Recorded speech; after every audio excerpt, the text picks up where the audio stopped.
When it comes to titles that are first and foremost intended to be story-driven experiences, there's no doubt that traditional gameplay tends to take a step back to make room for the focus being on the characters and narrative.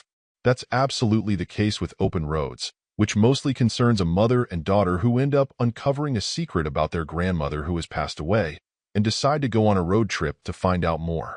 What follows is a relatively short overall journey, but one filled with rock-solid voice work. What can often feel like authentic conversations between a mother and her teenage daughter, and quite a bit of heart. Without a doubt, the game's main attraction is the story and the general production values around making that its primary focus.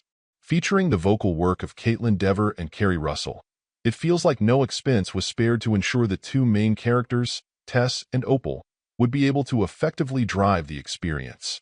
None of that talent would have mattered much if the story and dialogue itself weren't handled with care and a sense of realism as well, and what I particularly enjoyed were the varied responses you could periodically choose for the teenage Tess to make, ranging from typical to whimsical to outright snarky at times. As someone who has been through those years with two daughters, these options really help to make the characters feel authentic, making everything come together more meaningfully.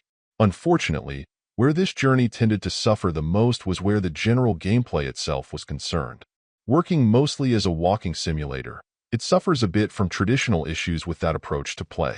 You'll spend a little too much time navigating through a large number of items that aren't interactive, and even some of the ones you're able to pick up can feel random and peripheral at best. Possibly they're more to consume time than to help drive the experience in some way. I also found the stretch in the car to be a bit aggravating, needing to look around until I could divine what I needed to look at or act on to trigger the next conversation, which made the flow of everything a bit uneven in places. Last, while it's more of a picky criticism than something truly distracting, I found the character animations to be weirdly inconsistent. Sometimes the characters' mouths would open in a way that would vaguely resemble talking, but other times dialogue would continue with them making a static face. It just feels like they should have chosen one direction or another, as where they landed is just a bit odd. Regardless, there's something about the whole package that feels pretty special, though perhaps greatly depending on the player. Obviously, anyone looking for more excitement will want to steer clear, as this is a very character-driven story first and foremost.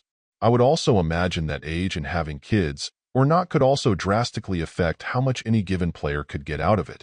With age and perspective, the act of looking at the past and reminiscing can be far more powerful, but for younger players I doubt there'd be quite as much to connect with. In the end, that makes the experience a little too dependent on the player and their own road in life to be a guaranteed hit, but if you're in the sweet spot, it could be a powerful experience. Overall, my final score for the game ended up being an 8.2, and if you're interested in picking it up, it's currently available on the Switch eShop for $19.99.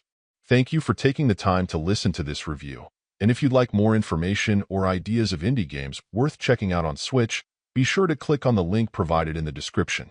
Until next time.